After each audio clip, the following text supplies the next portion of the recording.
Yo, so how's it going, guys? Welcome back to another GTA 5 video. So just over a week ago I put together a video showing you guys the top 3 best ways to make money in GTA 5 online, and going off the feedback, it seems like a ton of you guys really seem to enjoy that video, as there was at least one method in that video that all of you guys can grind out straight away and stack millions. However, some of the methods in that video have now changed or they've been updated, so I thought I'd go ahead and put together somewhat of an updated version for that video, seeing as so many of you guys really seem to enjoy it. So as always, if you guys do enjoy this video and you do want to see me cover more epic money and RP methods in the future, all I ask is you show support by dropping a like down below, and feel free to subscribe as I do post daily GTA 5 videos. Without further ado, let's get into the video. Okay, so the first method I'm going to be showcasing in this video is how to complete this week's brand new time trial. It only takes 1 minute to complete and will earn you guys a very nice $50,000, so you really have no reason to complain. I guarantee all of you guys will come on straight away and smash this time trial at the park. Now, I would suggest you guys go ahead and use a motorbike for this time trial. There's tons of super fast motorbikes you guys can easily complete this one in, including the Sanctus, the Hakuchu Drag, the Shatoro. But in this video, I'm going to keep things mutual. I'm going to use the Batty 801, which only costs around $16,000. So I guarantee all of you guys can at least afford this motorbike. But like I said, if you guys own any of the new faster motorbikes, by all means, go ahead and call that one up. However, as soon as you guys have got your motorbike, you just want to park up like I do, start the time trial. So then as soon as you guys start the time trial, you'll be able to see the finish line. Now, as soon as you guys see the finish line, mark it up, back out of the start menu, hold down Y so you restart the time trial, and now you've got a waypoint to the finish line. However, this time trial is so easy, you don't really even need a waypoint. I done it without a waypoint. As you guys can see, I had a last second change of mind. I went back and changed my bike. I got a Hakuchu instead of my Batty, and I decided to go ahead and just start it as soon as I arrived without marking up any finish line. I knew the route already because, like I said, it's practically a straight line. However, as soon as you guys arrive at the time trial, you want to park your bike up as I do on screen, have your front wheel outside of the time trial so you can buy yourself an extra second, and as soon as you start it, pop a wheelie and try and hold it as long as you can. For this first part, you're going to be going straight for the first 20 seconds, so all you got to do is just pop a wheelie and try and hold it as much as you can. The great thing about this time trial is you hardly get any traffic on this time trial. This run I've done here is actually the most traffic that I got doing this, funny enough, and I'm still able to do it. So after 20 seconds, you will approach this first slight turn to the right. It's not really even a turn, it's just moving slightly to the right. Hold down A or X on the PlayStation to lean forward when you do these turns, and then you want to go over into this side of the lane and try and stay as close to the inner side of the lane as you can, as I do, then cut over to the right side and just literally hold down A. You ain't even got to pop a wheelie for this part. Now from here, when you get a bit of space, just try and hold as many wheelies as you can. Now this is the reason why I probably prefer doing this with the Hakuchu over the Batty, because when you get these little straights, this bike literally hits some crazy insane speeds. And another tip, when you're customizing the bike, try and put no armor on the bike, because you can always go back and add that later on. If you take it off, you will notice your bike will be slightly faster, as the armor does make it slightly heavier. However, at this point you'll notice you're approaching a bridge, and you should time this with your countdown. You'll hear the beeper start to go for the last 10 seconds. As soon as you guys hit that bridge and you still got that 10 seconds to go, you're on par to finish this within time. Take your right, hold down A for this part. I didn't even bother popping a wheelie for that end part, and as you guys can see, bang, $51,000 in just over 1 minute. However, moving straight into the second method in this video, and this is by making the most out of the double money and double RP that Rockstar Games are currently offering on the brand new adversary mode called Motor Wars. If done correctly, you guys will be able to earn easily over $100,000 as well as 15,000 RP from a single game. Now, I will say you guys will need one other player to grind that method too, so if you guys don't have that many friends that play GTA 5 online, just leave a comment down below underneath this video, say willing to grind method 2, followed by your gamer tag or your PSN, and you might be better off leaving whether or not you've got a mic, as I know certain players only prefer to play with other players who've got mics, but I guarantee as long as all of you guys watch this video, you'll know what to do straight away. So first things first, you guys want to be in a free roam public session. You want to press start, go across to online, go down to playlist, and you want to create a playlist with a few of these new motorway adversary modes in them. Now obviously, depending on how long you guys play the game, the more modes you guys want to add. I'll suggest adding maybe 4. 4 is a good number to play, because these games do end up going very quickly. However, I would suggest you guys do put a minimum of 2 maps in this playlist so you guys can at least grind this out properly. Now if you guys do want to do the same maps as me, I did do motorways 1 and 2, but you guys can go ahead and do any of the maps. It won't make a difference whatsoever. Now once you guys have set up the playlist, simply go ahead and save it. Now once you guys are in this point in the menu, you just want to make sure that you guys have it on 2 teams. It will give you the option to choose more teams like 3 or 4. However, you guys definitely only want to put it on 2 teams because we do need a minimum of 4 players in the game. If we split the teams up into more than 2, like 3, 4, what that's also going to do is actually going to split up the payments into 2nd place, 3rd place and 4th place. So overall, the majority of your friends and you are going to be earning less money while grinding this method. Whereas if you put it on 2 teams, at least 2 of you will be earning the max payout every time that you grind this method. And then once you guys have done that, you want to change the first to win to 2 rounds and then go ahead and start the game up. Okay, so the first indicator that's going to indicate how much you guys receive for your final payout will be the time that you guys spend in the game. So if you guys go ahead and spend under 3 minutes in this game, the winner will only receive 10k and the losers will receive 5k. If you guys spend between 5 to 7 minutes in the game, it will jump up to 16k for the winner and 18k for the losers. If you guys spend between 8 and 10 minutes in the game, it's going to jump up to 20k for the winners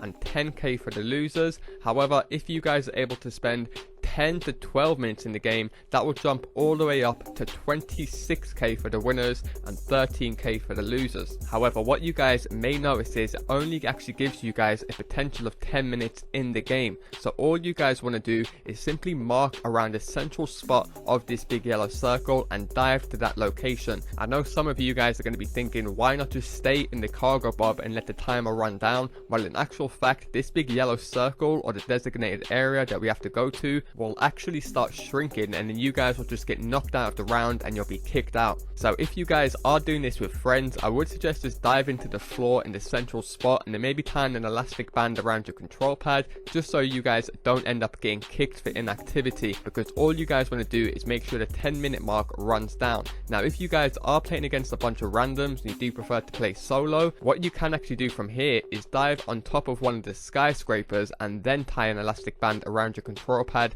That way no other players will be able to get to you because they can't get up the skyscrapers, as there's only car vehicles and weapons on the ground. Nothing is located on the skyscrapers. But like I said, only do this if you guys are playing against randoms, people that you don't know and you don't want to take any risks. But if you guys know the other people on the other team and you're all just looking to earn the most amount of money, then you can go ahead and dive straight onto the floor. So fast forward in this gameplay to save you guys time. As you guys can see right here, I just put an elastic band around my control pad so my character walks in a circle. That way he won't be getting kicked from the game. Now as you guys will notice, once the timer runs down, it's actually going to go into overtime and it's going to give you guys a 2-minute overtime period. So all you guys really have to do is make sure you spend 1 minute inside of overtime so it passes the 11-minute mark, and that payout will jump up to 26k all the way from 20k for literally less than a minute's work. So as you guys can see on screen, once it goes into sudden death, the circle will shrink dramatically, almost becoming a little mini dome. That's why I told you guys to head to the central point right at the start of the map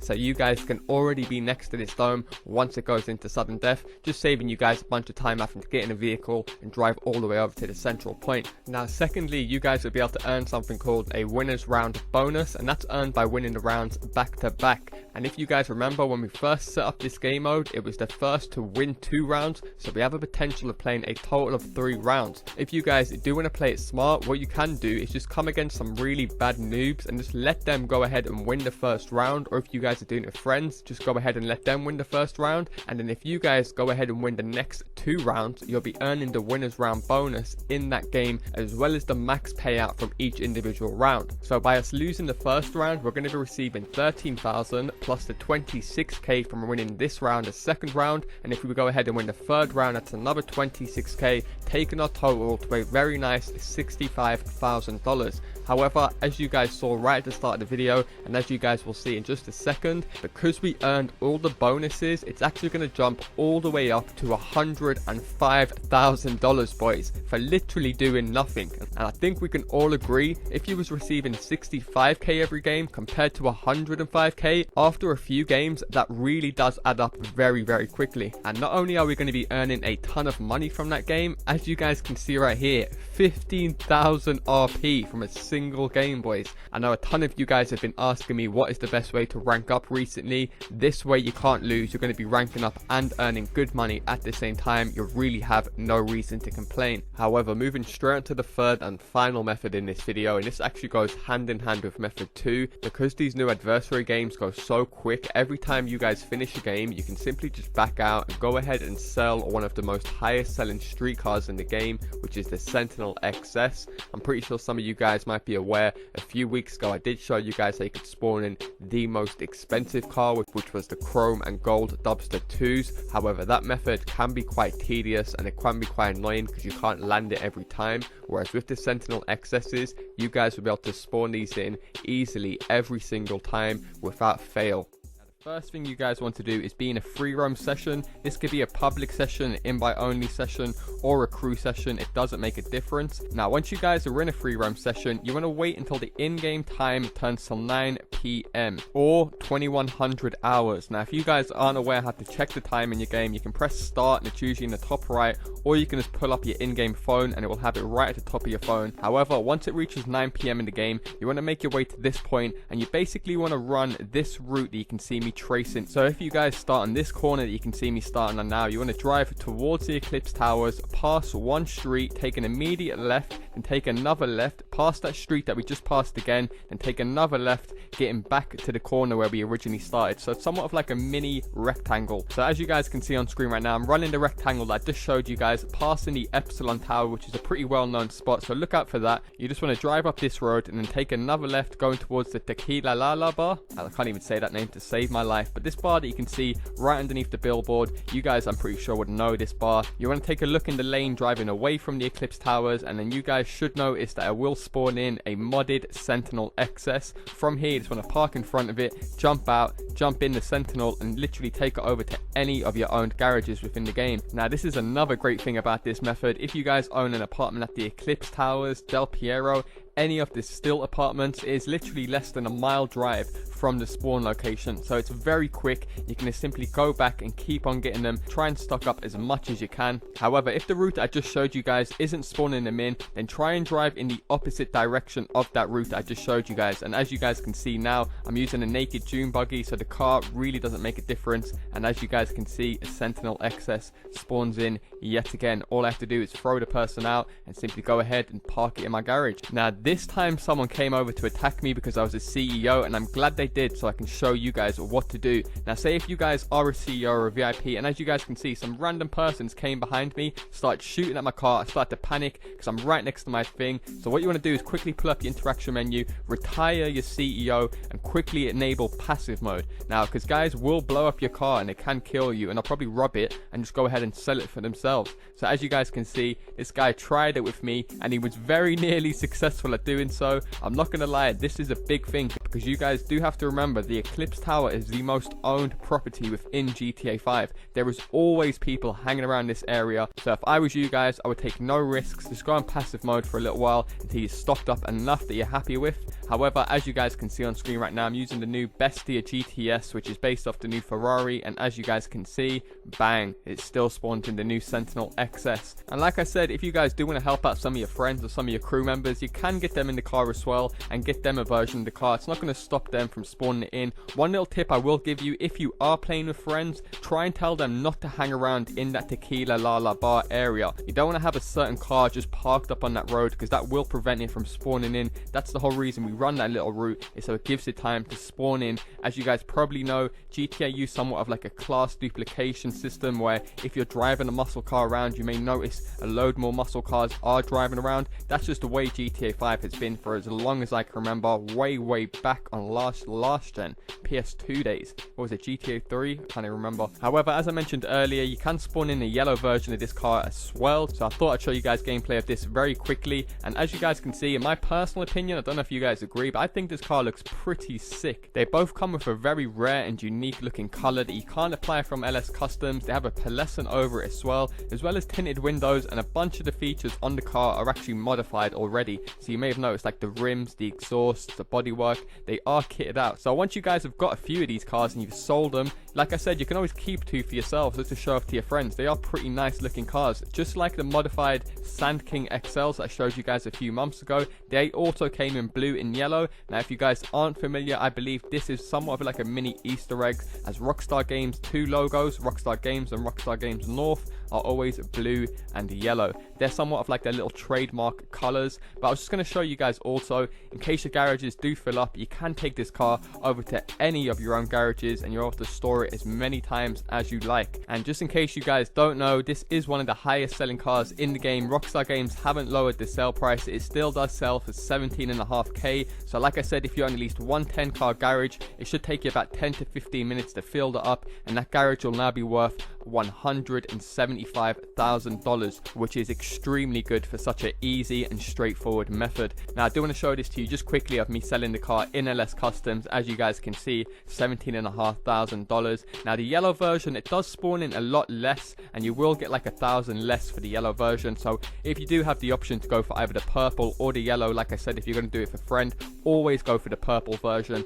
Nonetheless, that's going to do it for me, guys. Hopefully you guys do appreciate me including 3 different methods in one video rather than just covering one method. So there's at least one method in this video for all of you guys to grind out and literally stack millions easy. So if this video has helped you guys out in any way, shape or form, and you do want to see me cover more epic money and RP guides in the future, all I ask is you drop a like down below, and also feel free to subscribe as I do post daily GTA 5 videos. Thanks a lot for watching, guys, and I'll see you in my next video.